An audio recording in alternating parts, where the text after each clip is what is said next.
Hi friends, welcome to my channel flavours of bite. இன்றைக்கி நம்ம என்ன பார்க்க போகிறோம்னா ஆந்திரா ஸ்பெஷல் கரப்பக்காய் பக்கோடா தான் பார்க்க போகிறோம். அது வேறு ஒன்றும் இல்லைங்க, பாகக்காய் பக்கோடா தான்.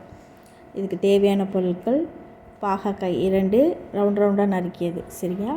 பெருங்காயத்தூள் கொஞ்சம் சேர்த்துக்கலாம். அப்புறம் கடலை மாவு 1 கப், அரிசி மாவு 2 மேசைக்கரண்டி, மிளகுத்தூள் அரை டேபிள் ஸ்பூன், மிளகாய்த்தூள் 1 டேபிள் ஸ்பூன், உப்பு தேவையான அளவு, சீரகத்தூள் 1/4 டேபிள் ஸ்பூன், காய்ந்த மிளகாய் நொறுக்கியது 2, கொத்தமல்லி இலை சிறிது, கருவேப்பிலை சிறிது, தண்ணீர் தேவையான அளவு, எண்ணெய் நம்ம பொரிக்கிறதுக்கு தேவையான அளவு எடுத்து வச்சுக்கலாம்.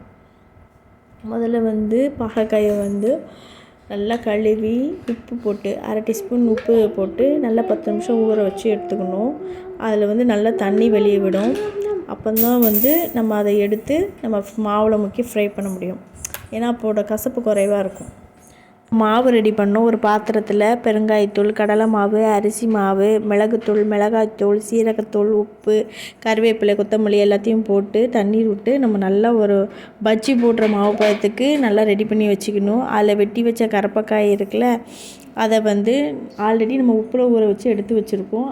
கடாயில் எண்ணெயை விட்டு அதில் மாவில் கரப்பக்காயை டிப் பண்ணி எண்ணெய் சூடானதும் போட்டு பொரித்து எடுக்க வேண்டியதான். சூடான கரப்பக்காய் பக்கோடா ரெடி.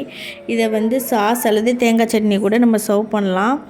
கிட்ஸ் ஃபேவரட் தான், பெரியவங்களுக்கு கூட கொடுக்கலாம். சுகர் பேஷண்ட்ஸ்க்கெலாம் ரொம்ப சூப்பரான ஒரு ஸ்நாக்ஸ் ரெசிபி.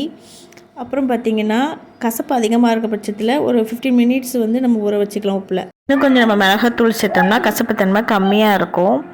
அரிசி மாவு சேர்த்துறதுனால நமக்கு பக்கோடா கிறிஸ்பியாக இருக்கும். இது போன்ற ஹெல்த்தி ரெசிபிஸ்க்காக நம்ம சேனலை லைக் பண்ணுங்கள், ஷேர் பண்ணுங்கள், சப்ஸ்கிரைப் பண்ணுங்கள். தேங்க்ஸ் ஃபார் வாட்சிங்.